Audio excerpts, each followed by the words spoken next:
Edge highlighting is simply a way of increasing the contrast and increasing the readability of a model by accentuating the edges of an area in a brighter color than the base color of that area. Contrast is one of the more important things in miniature painting, because if we don't use it in our painting, the result can look boring and feel like plastic. Contrast in miniature painting is a whole other topic though that we're not going to go into detail in this video. For those of you that are interested, there is a video on my Patreon dealing with the subject.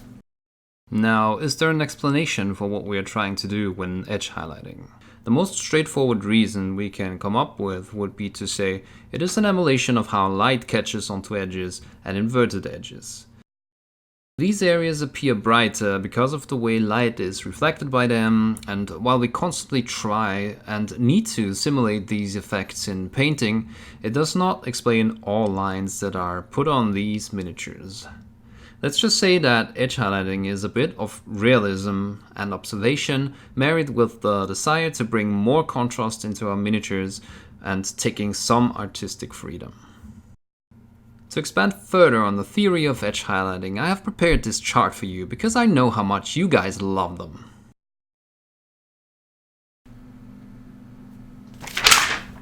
No, we're not doing charts on this channel, because do you know what makes you a better miniature painter? Slapping paint on actual miniatures makes you a better miniature painter. When doing edge highlighting, it is important to have a brush with a good tip, because you want to make sure you only touch the sides of the edges. Or, as I'm showing here for the panel lining part, a good tip helps tremendously. For the parts where you can use the actual side of the brush, the tip is not going to be that important, but as you will see, we cannot always use the sides because we can't reach certain parts of the miniature properly holding the brush like that. Now, it's not necessary to get the smallest brush you can find. You still want a brush with a reservoir that holds enough paint to allow you to move carefully and precisely without having to rush, because the paint dries on your brush while you move it from the palette to your miniature. Don't get me wrong, other brushes will work, but this is a tremendous convenience factor. I have an affiliate link to the brushes I use in the description if you want to upgrade your brushes and help me out at the same time. What highlight colors should you pick? Well, there's not really a rule here. You can't really do much wrong either. Just take your base color, take a brighter color of the base hue and get started. In my case, I just took Cantor blue, mixed my first highlight from adding Calga blue in a 50-50 ratio, and then used pure Calga blue for the second highlight. You might as well use a more saturated blue. Here I used Reaper's Sky Blue on some parts to see how different it looks. Or you might as well just use a blue-gray as a highlight, or a beige, or even this ice yellow. You don't have to follow strict conventions here, have fun and experiment. As for consistency, you want a mix of color and water that still allows for a consistent coat of paint. The paint layer you apply can be translucent, but it should not be inconsistent and flaky.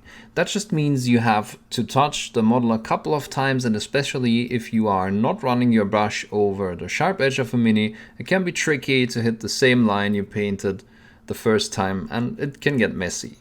That said, don't worry about it too much. You will get the hang of it as you try it yourself.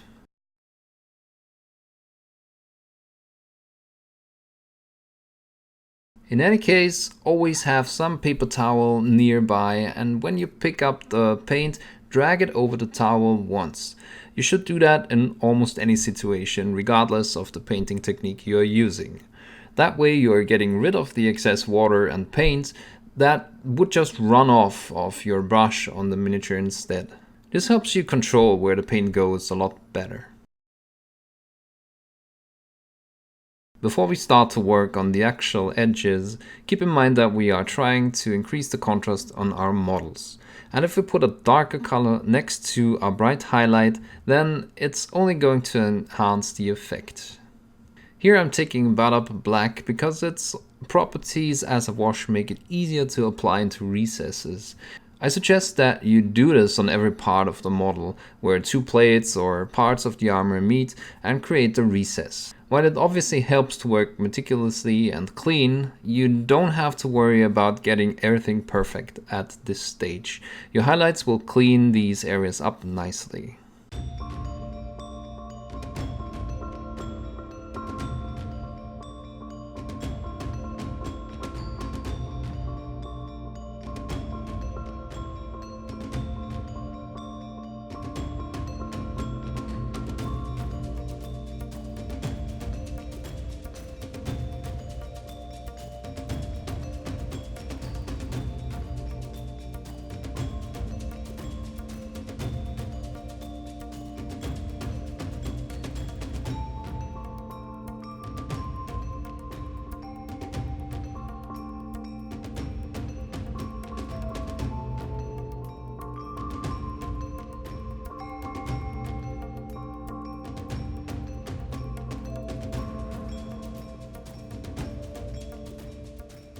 Now it's time to start on the edges. There typically is two movements we will be doing, and they involve touching the edges with different parts of the brush. Here you can see an example that works with edges that are exposed and easily reachable. Using the side of the brush, you want to be dragging it along the edge. If you have the right consistency of paint, you will just cover the very edge of this plate in a controlled way. If you have paint running into the recesses, you need to wipe off more paint on your paper towel. If you don't have enough coverage or inconsistent lines, you need to mix your paint with less water. As you can see, I use the side of the brush, but close to the tip where the brush is thinner, which helps us to better control where the paint is going and how much of the edge is covered. On edges where it's not possible to just drag the side of the brush along, we have to align the edges with the axis of the brush. So basically turn the brush 90 degrees as compared to before. Here is where quality brushes with great tips are shining, because your lines will be thinner. It helps to rest your pinky and ring finger on the cork or whatever you are using as a miniature holder to stabilize your hand, and using a pulling motion, try steadily dragging the brush along to paint a line. On this spherical shape, even though we could just drag the brush without any obstacle, we don't have a clearly defined edge. That's why I decided to also paint a line in the same motion that we just used.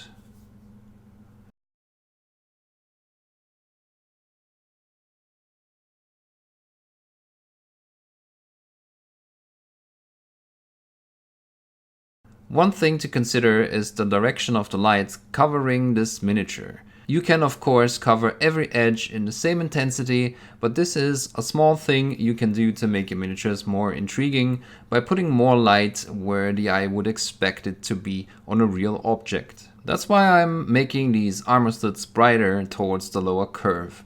To make that effect even stronger, I'm using a brighter color to put an extra dot into the corner, and I'm doing the opposite on features that are round but stick out of the armor.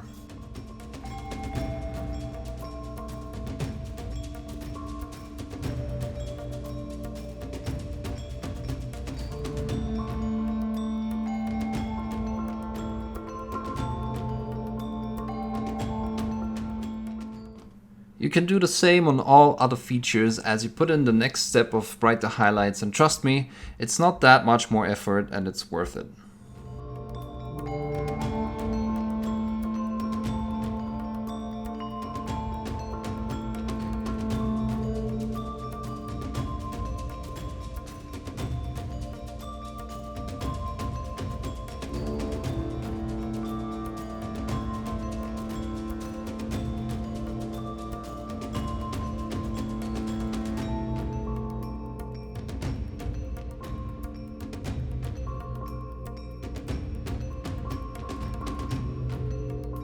Now, a more traditional Games Workshop inspired way to do edge highlighting is to also highlight edges that would intuitively not catch as much light, such as edges facing down.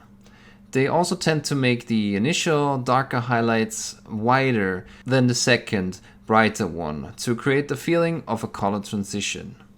It's up to you which approach you want to try. I'm pushing these highlights even further because, like I said, contrast will make your miniatures feel more alive and realistic.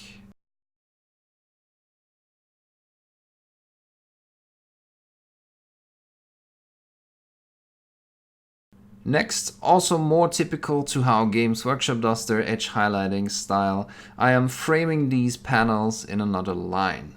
I guess we could argue that this is an inverted edge and would also focus light.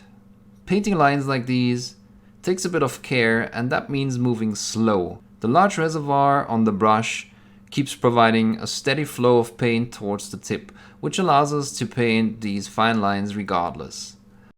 I'm doing the same on the inner corner of the shoulder guard.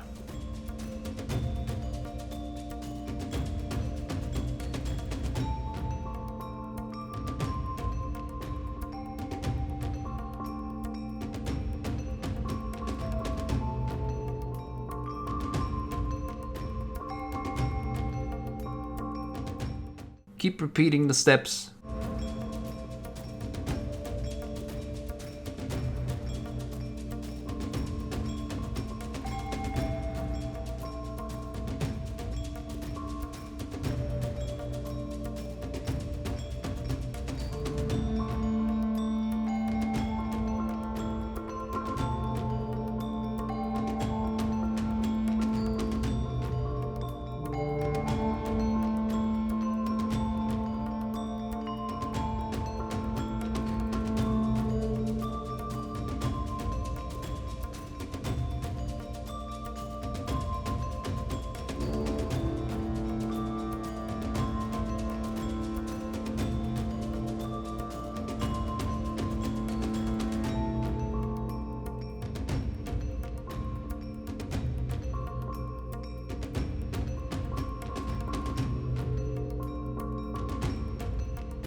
Don't forget that you can direct attention by making these lines more intense. For example, you could do the overall line work a bit more muted and do really intense lines on the face to make that the focus of the piece with this simple trick.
And that's it. It took about 35 minutes to get to this result.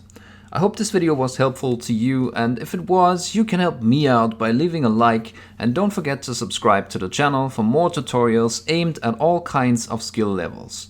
If you have any questions, put them in the comments. I typically answer every single one of them.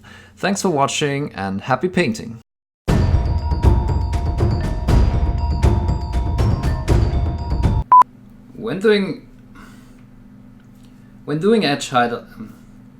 When doing edge highlight